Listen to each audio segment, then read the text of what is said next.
Capítulo 7. Intercediendo por gente joven. En el capítulo anterior, conté que un joven llamado Robert obtuvo la victoria sobre las drogas, y regresó al pueblo que honra los mandamientos de Dios como resultado de la oración intercesora en su favor.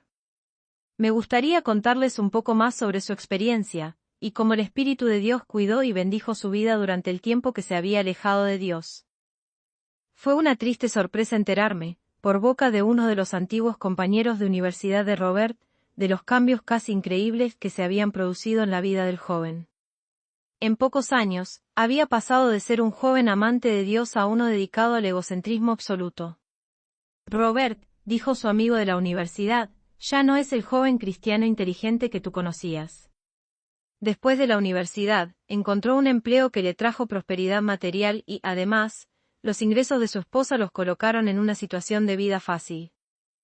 Se hicieron amigos de algunas de las personas con las que trabajaban, lo que poco a poco los llevó a lugares de entretenimiento que no habían conocido antes.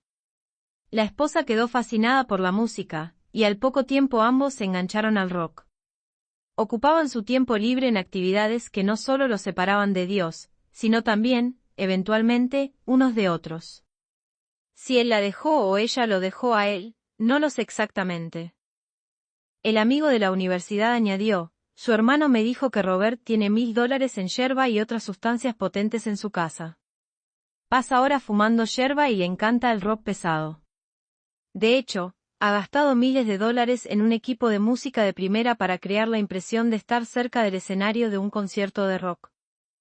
Cuando le expresé mi decepción, el joven respondió, no te sientas mal por él. Sabía que no debía involucrarse en ese tipo de situación. Obviamente es lo que él quería, o se habría mantenido alejado desde el principio. Naturalmente, inmediatamente decidí llevar el caso de Robert ante nuestro Padre Celestial diariamente, sabiendo que el pecado puede ser resistido y vencido solo por medio de la poderosa intervención de la tercera persona de la deidad, el deseado de todas las gentes, páginas 113 a 114. Oré para que el Espíritu Santo le diera a Robert la victoria sobre la música rock, el alcohol y las drogas. Naturalmente, me di cuenta de que posiblemente pasarían años antes de que el hombre pudiera llegar a una posición en la que pudiera tomar decisiones que lo llevaran de regreso a Dios, pero estaba dispuesto a orar por él, por el resto de mi vida. Pasaron 3 años y un día tuve una grata sorpresa. Conocí a Robert en el predio de la Academia Union Springs mientras asistíamos al campamento anual de la Conferencia de Nueva York. Al día siguiente tuve la alegría de escuchar de él cómo el Espíritu de Dios había obrado en su favor. Hace aproximadamente un año, me dijo, empecé a experimentar un cambio en mi manera de razonar respecto a mis amigos, mi tiempo libre, mis preferencias musicales y otros aspectos de mi vida diaria. Hasta ese momento había despreciado las cosas espirituales, y durante 5 años me había entregado a disfrutar de lo que el mundo llama la buena vida. Desde el momento en que me levantaba cada mañana, hasta que me retiraba por la noche, estaba involucrado en alguna forma de autogratificación o vivía anticipándolo. Por ejemplo, lo primero que hacía cada mañana era tocar mi música rock favorita mientras me preparaba para ir al trabajo. Había algo en ello que satisfacía un anhelo interior. Cada fin de semana se celebraba una fiesta salvaje con mujeres, licor, yerba y todo lo que pudiera animarla. Para entonces mi esposa y yo nos habíamos separado, y yo era completamente libre de hacer lo que quisiera. Y me encantó así. Pero de repente me encontré cara a cara con la realidad. ¿Te importaría contarme sobre ello? Yo pregunté. Hace un año, las cosas empezaron a cambiar. Primero, la música rock y la cerveza me dejaron sin sabor.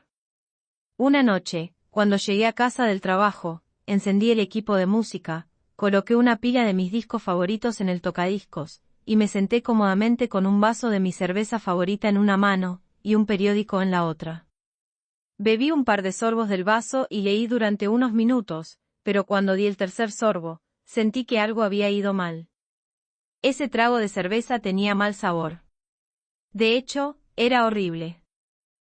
Fui al frigorífico a buscar otra lata y al abrirla, encontré que sabía peor que la primera.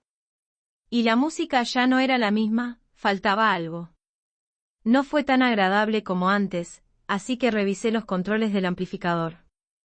Estaban configuradas correctamente, pero la música rock había perdido gran parte de su atractivo, y no podía concentrarme en ese elemento faltante. En ese momento sonó el timbre y allí estaba Henry, un amigo cercano. Henry, viniste de visita en el momento adecuado. Algo extraño está sucediendo y no puedo entenderlo. Después de verter el resto de la última lata de cerveza en un vaso, se la entregué. Al probarlo, Henry la consideró excelente. Le dije que la mía no sabía muy bien. Déjame probar la cerveza que tienes en el vaso. No puedo creerlo. Después de beber un sorbo, se dirigió al fregadero de la cocina y farfulló, eso estaba podrido. Algo horrible. Hombre, tienes un verdadero problema y no puedo ayudarte. No quiero asustarte, pero creo que aquí está actuando una fuerza sobrenatural. Por cierto, vine a pedir prestada una de tus herramientas por un par de días.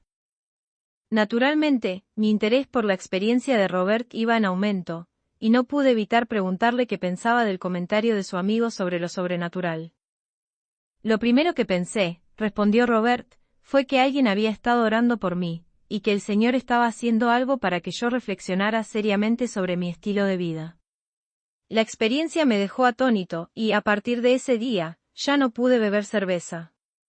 Mientras charlábamos, me dio más detalles sobre el incidente, pero lo que más me impresionó fue lo que describió a continuación. Un par de días después del incidente de la cerveza, casi pierdo la vida. Era una tarde de noviembre, alrededor de las 8, y yo conducía bajando una pequeña colina. Como había estado lloviendo y la superficie de la carretera comenzaba a congelarse en algunos puntos, había reducido la velocidad a aproximadamente 35 millas por hora, cuando de repente 4 ciervos saltaron a la carretera. Los faros los sobresaltaron y se detuvieron en medio de la carretera. Al instante pisé el freno y el coche empezó a dar vueltas como un trompo sobre una mesa de cristal. Siguió dando vueltas sin tocar los arcenes de la carretera y continuó hasta el final de la colina. Después de la primera curva, vi que el ciervo había desaparecido, pero no había forma de detener el coche. Después de unos cientos de metros, la carretera volvió a estar nivelada, y el coche redujo la velocidad y se detuvo de lado contra una barandilla. Estaba en el lado del conductor del coche y tras recuperar la compostura, miré por encima de la barandilla con mi linterna y vi una caída de unos 80 pies. Cuando le pregunté qué pensamientos pasaron por su mente cuando se dio cuenta de que estaba a salvo, respondió, me sentí impresionado de que las oraciones de alguien habían sido respondidas. Naturalmente, esas dos experiencias me hicieron pensar muy seriamente en el hecho de que alguien valoraba mi vida mucho más que yo. También me animó a volver a Dios cuando me di cuenta de que, aunque yo me había dado por vencido en Él, Él no me había abandonado. A partir de ese momento, me encontré sopesando lo que estaba haciendo en esta vida presente frente a la realidad de la vida eterna. Tuve que dar muchos pasos atrás para volver al camino correcto. Las drogas ejercían un poder muy fuerte sobre mí, un poder que sabía que no podía vencer por mí mismo. Pero decidí hablar de todo el asunto con Jesús, y seguirlo como Él me guiara. Y lo hizo. Hoy soy un hombre libre de nuevo, habiendo obtenido la victoria sobre mí mismo, sobre el pecado y sobre el mundo. La historia de Robert fortaleció mi ministerio de oración, y me ayudó a adquirir más completamente algo que había estado buscando durante mucho tiempo, una confianza inquebrantable en mi Padre Celestial y en el poder de su Espíritu Santo. Reflexiones. No estoy de acuerdo con esos padres cristianos que asumen que, si sus hijos o hijas se apartan del Señor, no hay mucho que nosotros o Dios podamos hacer, porque los jóvenes están ejerciendo su libertad de elección. Estos padres creen que todo lo que pueden hacer es orar para que el Señor cuide de sus hijos descarriados.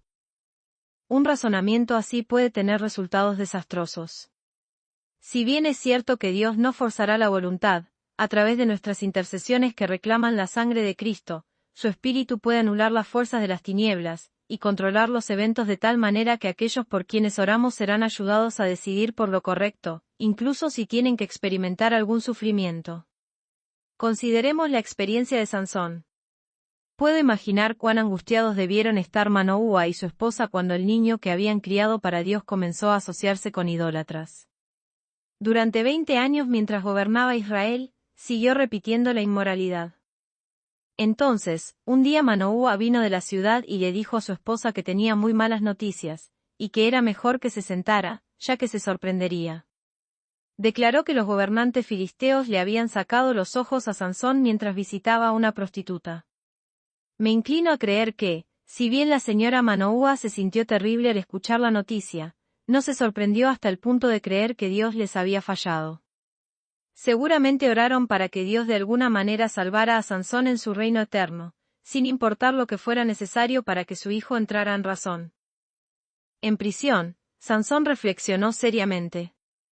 Escena tras escena de su infancia se sucedieron ante él. Se volvió a Dios con todo su corazón, y en el capítulo 11 de Hebreos leemos que algún día se presentará ante Dios junto con todos los demás campeones de la fe.